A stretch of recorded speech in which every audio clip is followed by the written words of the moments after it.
Hello there, this is Bunny from 501 Squadron ACG. This tutorial's for the Hurricane Mark 1 Rotol 100 octane typical takeoff procedure that we follow in formation takeoff. The main difference today is going to be the use of the boost cutout to warm the engine up quicker than you would do normally just sitting there waiting for the oil temperature down there, which currently reads 14, to get to 40. I'm going to use shortcuts for some of these controls, some of which are pre-existing and default and some of which I've chosen myself. So to avoid confusion, I'll just let you know which control I'm going to use, and then you can make the right choice yourself as to how you do it. Right, the procedure starts by turning on the fuel cock, turning boost cutout on, pushing the throttle forwards to the sliders about 10-15% up from the bottom, and then I for ignition.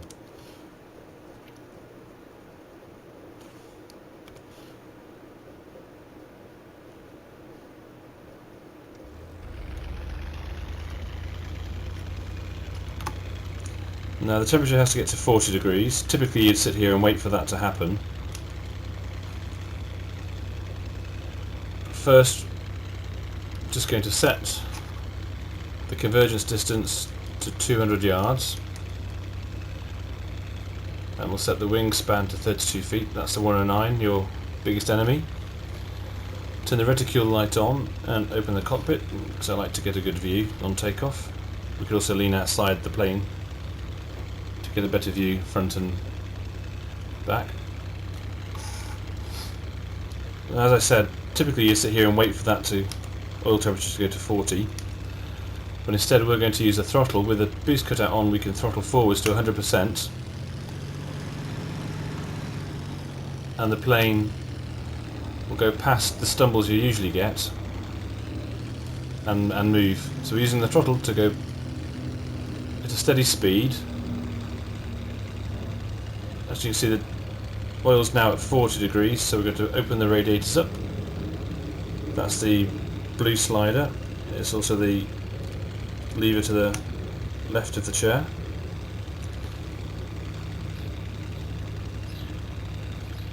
So taxiing to the end of the runway. Now some commanding officers like you taking off with boost cutout on, some like it off. So I'm going to choose off for this instance. Now it's served its purpose of warming the engine up quickly, we'll turn it off.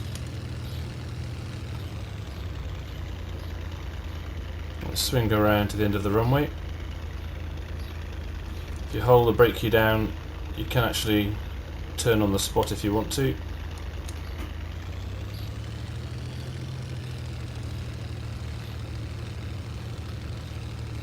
So we'll assume a position here as if we're waiting for the rest of the flight. Throttle's down. Whilst we're here, we'll get the flap set. On formation takeoff, we tend to set the flaps to 20 degrees. That means we've all got the same flaps. It means we all take off roughly at the same time if we all start throttling at the same time. We use these positions here, up and down. I suggest you bind those to keys. You'll get the idea when I work this. Click once, it engages the button. Click again and the flap indicator will slide down. When it's at 20, we click up here and it stops it. To go back up, we just click there and we stop it. So back down again, that's 20 degrees. Right. We'll assume we've been given clearance for takeoff.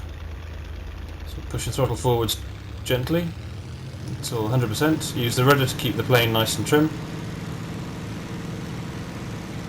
The nose will want to push down. It won't go so far that you nose over. It won't go down quite far enough. So just give it a little nudge just to get above horizon. 100 miles an hour is enough to pull back. Once up, G for gear up. So undercarriage is now up. and get the flaps up, landing flaps now up. We'll lower the prop pitch to about 80%, so slightly coarser, and as the plane builds up speed, she'll want to nose up slightly, so we need to use our nose trim. That's that wooden wheel there, again set to keys, stop it from rising. It's always good practice to trim her out just after you've taken off. You also do tend to get a bit of side slip on Hurricane. This is not too bad at the moment. It always pulls to the right for some reason.